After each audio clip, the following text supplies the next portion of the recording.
Today I'm sharing with you one of my favorite recipes that I've made with essential oils. It's a do-it-yourself recipe. It's super easy, but it's for whipped body butter, and I want to show you how awesome this body butter is. Here it is, right here. Hopefully you can see that, how awesome it is. And what I love about body butter, especially whipped body butter, is that it has a lightness, a fluffiness to it, but the ingredients in this particular recipe, there's only 4 ingredients, are so good for the skin. And we're using shea butter and coconut oil and almond oil, which is rich in vitamin E, which is awesome for the skin. And I have used body butters in both of my pregnancies. I'm pregnant now, but with my first child, I used body butter all throughout my pregnancy and was able to avoid stretch marks, which was awesome. And so far I've been able to do the same thing in this pregnancy, fingers crossed. But I know that the healthy fats and the benefits of do-it-yourself recipes like this body butter are great. And what I've found is that with a simple do-it-yourself recipe like this, even in some of the high-end stores that I've been to in the malls that carry really high-end luxury products, even their body butters don't stand up to this one. And the great thing about this is that it's just got 4 simple, really pure ingredients. It's pure enough for you to be able to even eat it. Probably wouldn't taste good, but you could eat it.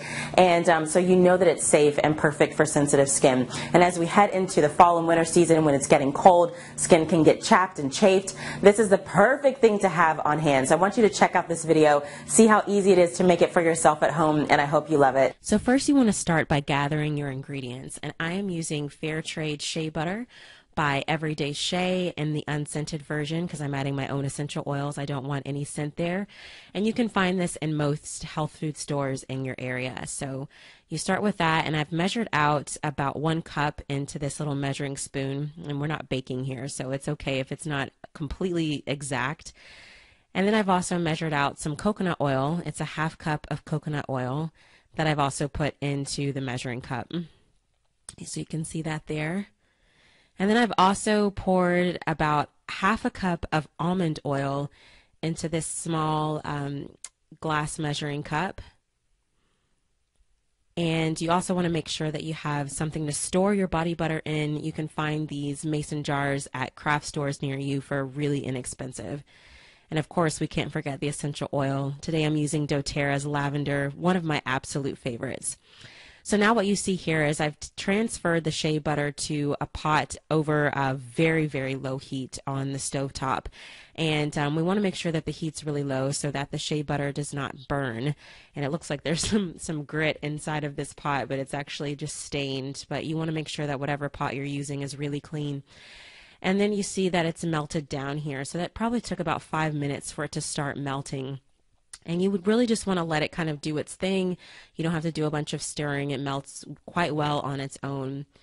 So again, over really low heat, once it's melted about that much, that's when I add in the coconut oil. So I add in the coconut oil next because it's a more fluid oil and doesn't need a whole lot of time in order to melt down. So now you can see that the coconut oil has kind of dissolved, and there's just a few bits of shea butter that are left in the pot. Everything's melting down really nicely here. And again, over very low heat, so we're not burning any of the oils. And now I'm going to add the almond oil to the pot.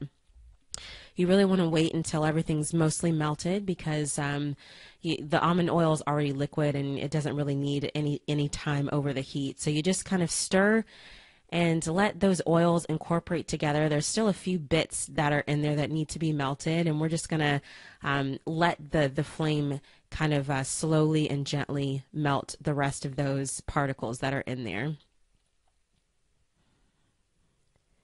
And then after I do that, I want to add my essential oil. So I turn the flame off.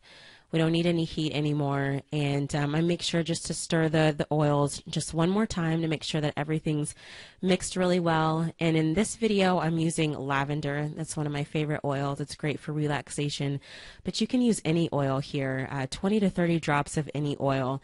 And frankincense is a great one to use. There's all kinds of oils, really limitless options in terms of what you're adding here. But I've added in 25 drops that you'll see here.